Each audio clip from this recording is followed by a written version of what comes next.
Allô, allô. Ok, ça roule. Rebonjour à tous, bienvenue sur supportresistance.com pour notre analyse, pour notre petit plan de trading de 15 heures sur le S&P 500.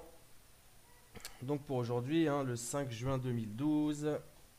Alors ce matin, on était sur des résistances, hein. Donc sur le DAX, nous ce matin, on a vendu 6010, racheté à 6000, revendu à 6000, racheté à 5970. J'ai racheté un peu de DAX ce matin également. Alors, j'ai racheté un peu de DAX en premier. J'ai racheté un peu de DAX et j'ai pris un stop. Je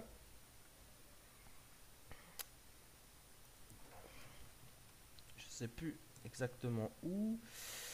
J'ai racheté un peu de DAX, j'ai pris un stop, puis finalement j'ai racheté un peu de DAX, et là, d'ailleurs, on va mettre le stop loss au break-even.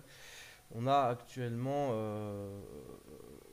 20 points de profit sur cette position. Euh, donc on va laisser courir celle-ci, hein, puisque l'après-midi je m'occupe pas du DAX. Je vais juste mettre un... je vais mettre un prise de profit à...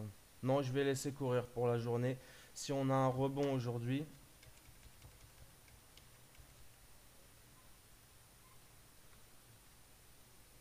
5955, là on code 5900. Non, je vais laisser courir, hein, donc on va faire un break-even ou alors on fera une belle clôture aujourd'hui sur le DAX, hein. Voilà. Maintenant, le S&P, voilà. Le S&P, on est revenu sur les... Donc déjà, première chose importante, on a conservé encore une fois les 1270. On fait des nouveaux plus bas sans cesse sur le DAX, sur les indices européens. Sur le S&P, on conserve à chaque fois, on conserve nos 1270. Ça, c'est pour moi, c'est très important. C'est le support, vraiment très important. Sur le S&P, sinon on passe en vraiment baissier, hein. Là pour le moment on est haussier, en journalier on est haussier en correction. Au-dessus de 1250, 1270 on reste haussier. Si on passe sous cette zone là, ça va devenir vraiment catastrophique parce que les indices européens qui sont déjà bien bas, ils risquent vraiment de passer dans des configurations assez étonnantes. Donc voilà, on préserve 1270, c'est super, c'est l'idéal. Voilà.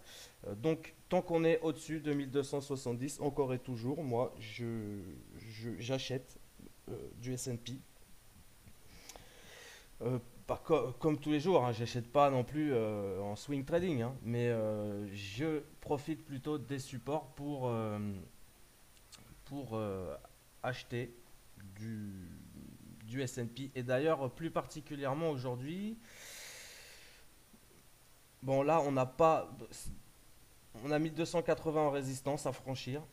Voilà, donc si on a un repli, là, on va regarder, hein, si on a un repli ici sur cette zone là, à 1270, 1271, qu'on a un rebond ici, on pourra acheter, hein. Voilà, à peu près ici. C'est la zone qui va contenir les cours à court terme. Si on passe en dessous, on attendra de revenir vers 68, entre 65 et 68 pour racheter.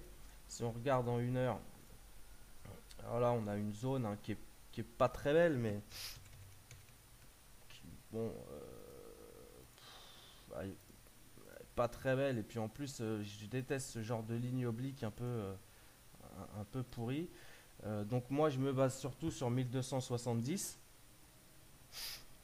Euh, voilà, donc tant qu'on est au-dessus, il y a 1274 à faire gaffe, on clôture à chaque fois à ce prix-là, 1274.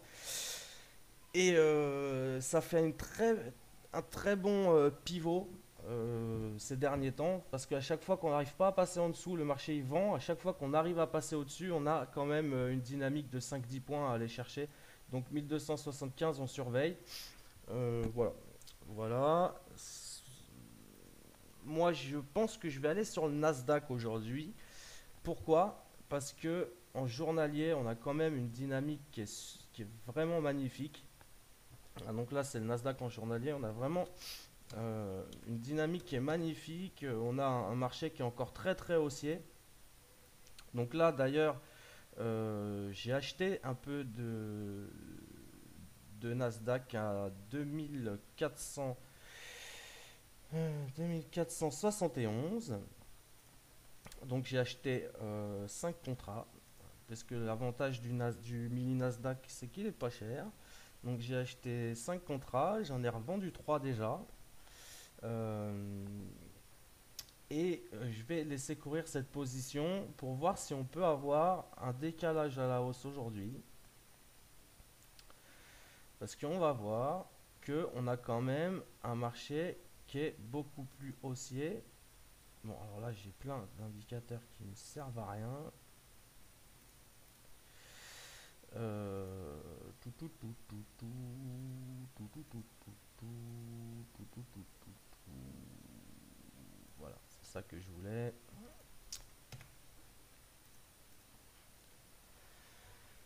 Voilà. Alors, on a une dynamique qui n'est pas vraiment haussière, hein, ce serait mentir de dire ça, mais on a quand même une pente un petit peu plus sympathique. Voilà. On a déjà rebondi sur le premier niveau de résistance. On a l'air de vouloir repartir à l'achat, donc c'est qu'il y a quand même un petit peu d'acheteurs, hein. On pourrait aller facilement vers notre deuxième niveau de résistance à 2005. Et puis si on arrive à 2005, je pense qu'on pourra revendre nos positions. Et en tout cas, on sera bien engagé pour revenir vers les 2000.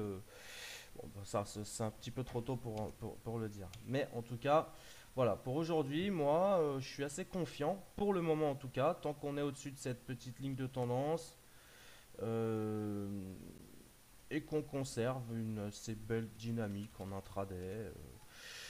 Euh, déjà, c'est un peu comme sur le S&P, si on regarde. Alors attends, on va élargir le truc. Voilà, 3 minutes, 5 minutes, donc on va se mettre en 3. On va voir que c'est quasi la même chose, hein. Voilà, donc on a deux niveaux ici. Sur S&P, on a 1270, hein, et celui-là, on a 2470, 2467. Bon, en tout cas, tant qu'on est au-dessus des niveaux de support actuels, je continue, moi, d'être plutôt... Bon, alors quand le marché, il part il dévisse, je lâche l'affaire. J'attends qu'on revienne sur des niveaux de support pour racheter. Comme hier, sur le S&P, hier, c'est ce qui s'est passé, hein. On est venu chercher la résistance. On est venu chercher la résistance et bah, on a chuté. Donc j'ai attendu et puis on a racheté, c'était hier soir, un peu tard quand même, à 1270. Donc on a fait un plus bas à 65, j'ai attendu que ça rebondisse un peu, j'avais mon niveau de 70 en ligne de mire, hein, on en avait parlé dans l'analyse hier. Voilà, on est revenu à 70, 70 j'ai acheté, 80, 80 et j'ai revendu. Voilà. D'ailleurs c'est pas vrai. J'ai vendu à 75 et pas à 80. Euh, voilà, voilà, voilà. Donc toujours à l'achat, hein. Moi, tant qu'on conserve 1270, j'achète, j'achète, j'achète, j'achète, j'achète. Et si on casse, et bon, bah quand ça dévisse, j'arrête d'acheter évidemment. Mais j'attends qu'on revienne vers nos 1265-70 pour retenter des achats. Et voilà, voilà, voilà, voilà un petit peu. Bon, ce qui va se passer. Bon, je viens de sortir au break-even sur le Nasdaq, sur mes deux derniers contrats. Je vais attendre l'ouverture et 15h10 pour reprendre le trading. Et donc voilà, hein, moi bon, évidemment, les marchés sont baissiers. On pourrait dire, allez, on va shorter D'ailleurs, on a un bon point de short ici, 1275 si on veut jouer la dynamique. Mais bon, moi, voilà, je, je, je passerai acheteur sous 1270 par an et c'est tout. Voilà. Après, évidemment, je peux me tromper, puis de toute façon, ça engage que moi, mais voilà. Tant qu'on conserve ce niveau, je privilégie des rebonds potentiels, même à moyen terme, hein. Après, c'est juste que, bon, on n'a pas la même raison pour analyser et pour travailler, mais même à moyen terme, hein, tant qu'on conserve ces niveaux, on peut envisager des rebonds, même en journalier, hein. Donc, voilà. Voilà pourquoi je guette attentivement ces niveaux de support. Et donc sur le Nasdaq, on avait dit, je sais plus, je ne trade pas souvent le Nasdaq. Bah, on a 2460 en support à court terme. Si on va sous 2460, on pourrait rejoindre les 2440. Voilà, ça c'est sur le Nasdaq. Ici, c'est si on casse si on repasse sous les 1270, déjà on a 1274, 1275, le prix qu'on devait surveiller attentivement, puisque c'est notre pivot, à l'intérieur de cette espèce de range là, qu'on pourrait tracer plus. Ouais, c'est pas très joli, mais 70, voilà. Voilà, on va admettre que là on a fait un peu d'excès, et puis là aussi, hein. Puis on va dire qu'on est dans un range là. Donc on a le pivot et c'est un prix de prix de clôture, hein, en journalier. 1274, donc voilà, hein. Au-dessus, on passe dans le secteur positif du range. En dessous, on est dans le secteur négatif. On a 1268 en support à court terme, 1267,5. Donc voilà, tant qu'on est au-dessus de 1267,5, moi, je préfère acheter. Si on passe en dessous, bon, ben, je m'intéresserai aux ventes ou alors je reste hors marché. Pour aujourd'hui, hein, en tout cas. Euh, mais bon, je pense que je passerai certainement à la vente, hein. Je prends pas des grosses cibles. Mais voilà, je vais surtout m'intéresser au Nasdaq, comme je vous ai dit aujourd'hui. Sur le Nasdaq, 2460, ici, à court terme, en support. Tant qu'on est au-dessus, tout va bien. Si on passe en dessous, on va à la vente vers 2440. Si on passe sous 2430, même vers 2430, hein, sous 2460, on peut aller chercher 435, allez, pour pas forcer trop la dynamique. Sous 2430, ben, la baisse continue, hein, voilà, tout simplement.